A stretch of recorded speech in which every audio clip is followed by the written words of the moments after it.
Nandgaon Jamod SDO कार्यालय तहसील कार्यालय येथे बुलढाणा जिल्हा किसान काँग्रेसच्या वतीने भारतीय राष्ट्रीय काँग्रेसच्या अल्पसंख्याक सेलच्या वतीने सर्व विंगच्या वतीने वेगवेगळ्या विषयावर निवेदन सादर करण्यात आले। त्यापैकी किसान सेलचा विषय जर आपण किसान काँग्रेसचा पाहिला तर आज पूर्णभर महाराष्ट्रभरामध्ये या भाजप सरकारनं दुर्दैवी आहे की निवडणुकीच्या अगोदर निवडून आल्यानंतर आम्ही कर्जमाफी देऊ हा सर्वात मोठा फंडा वापरून हे सरकार सत्तेवर आलं आणि सत्तेवर आल्यानंतर शेतकऱ्याकडे पाठ फिरवली आणि सध्या आता जे आहे स्पष्ट शब्दामध्ये त्यांचं म्हणणं आहे की आम्ही कर्जमाफी देऊ शकत नाही।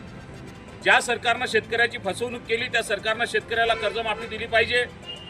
वेगवेगळे मुद्दे आहेत, त्यामध्ये पीक विम्याचा सुद्धा मुद्दा आहे। पीक विमा 2022-23 पासून जिल्ह्याभरामध्ये बऱ्याच ठिकाणचा रखडलेला आहे, तो पीक विमा सुद्धा शेतकऱ्याच्या खात्यामध्ये जमा झाला पाहिजे। पीक विम्याचा विषय आहे। त्यानंतर हुमणी अळीचा विषय, ज्या संदर्भामध्ये आम्ही जिल्हाधिकारी कार्यालयात सुद्धा निवेदन दिलं, तर हुमणी अळीच्या संदर्भामध्ये हुमणी अळीचं सर्वेक्षण, हुमणी अळीच्या माध्यमातून जे नुकसान शेतकऱ्याचं झालं त्याचं शेतकऱ्याच्या बांधावर जाऊन प्रत्येक शेतकऱ्याच्या शेतामध्ये जाऊन सन्माननीय अधिकाऱ्यांनी, संबंधित अधिकाऱ्यांनी त्याला जे आहे सिरियसली घेऊन फार गंभीररित्या त्याचं सर्वेक्षण केलं पाहिजे। त्यानंतर एक अत्यंत विचित्र विषय तुमच्या आमच्या निदर्शनामध्ये आला, तो म्हणजे शेतकऱ्याच्या ट्रॅक्टरला बसवण्यात आला पाहिजे। माझं म्हणणं हे आहे, माझा प्रश्न आहे सरकारला की सरकारचं डोकं तरी जागेवर आहे का? अरे जो ब्लॅक बॉक्स विमानामध्ये बसवला जातो, ज्याची गरज विमानामध्ये आहे, आपल्या मोठमोठ्या लक्झरी रस्त्यावर चालतात, मोठमोठी वाहनं रस्त्यावर चालतात, त्याच्यामध्ये ब्लॅक बॉक्स नाही, काय तर म्हणे शेतकऱ्याच्या ट्रॅक्टरला ब्लॅक बॉक्स बसवा।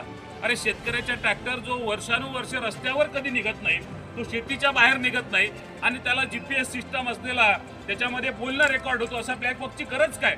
आम्ही म्हणतो बसवायला हरकत नाही, शेतकरी काय सरकारपासून कुठली गोष्ट लपवत नाही, पण तो बसवत असताना त्याचा जो 40,000 रुपये भूर्दंड आहे तो शेतकरी भरणार नाही। तो भूर्दंड जो आहे तो भूर्दंड सरकारनं भरावा, सरकारनं त्या ब्लॅक बॉक्सचे पैसे भरावे, एवढीच माझी विनंती या निवेदनांच्या माध्यमातून सरकारला आहे। इतर जे विषय आहेत तालुक्यातील शेतकऱ्याची महाराष्ट्राचे सर्वसामान्यांचं मन सुन्न करणारी घटना जामनेर येथील बेटावद या गावामध्ये घडली। त्या ठिकाणी आपण सर्व माहिती असेल की एक सौहार्दाचं वातावरण त्या गावामध्ये होतं आणि मागील वर्षी जेव्हा गणपतीचा उत्सव होता त्या ठिकाणी गणपतीच्या उत्सवाचा अध्यक्ष असलेला सुलेमान याचं त्या ठिकाणी मॉब लिंचिंग करून त्याची हत्या केली गेली। आज त्याचे कुटुंबियांचे त्या ठिकाणचे अश्रू पुसत असताना ज्यावेळेस आमचे प्रांताध्यक्ष आदरणीय हर्षवर्धन दादा गेले त्यावेळेस त्याच्या कुटुंबियांनी, वडिलांनी म्हणून दाखवलं की आज माझा सुलेमान गेला, भविष्यातील महाराष्ट्रातील कुठला सुलेमान असो किंवा कोणत्या जाती धर्माचा मुलगा हा अशा पद्धतीने गेला नाही पाहिजे। या महाराष्ट्रामध्ये गृहमंत्री असतील, मुख्यमंत्री असतील, माझा हा त्यांना प्रश्न आहे की आपला महाराष्ट्र कुठे नेऊन ठेवला आहे? अशा घटना आपल्या महाराष्ट्रामध्ये सातत्यानं घडत आहेत। ही घटना म्हणजे माणुसकीला काळिमा फासणारी आहे, त्याचा आम्ही काँग्रेस पक्षाच्या वतीनं निषेध करतो आणि त्याच्या कुटुंबियांना न्याय मिळवत ही केस फास्ट ट्रॅकच्या कोर्टामध्ये लढवत त्याच्या कुटुंबियांना न्याय दिलाच गेला।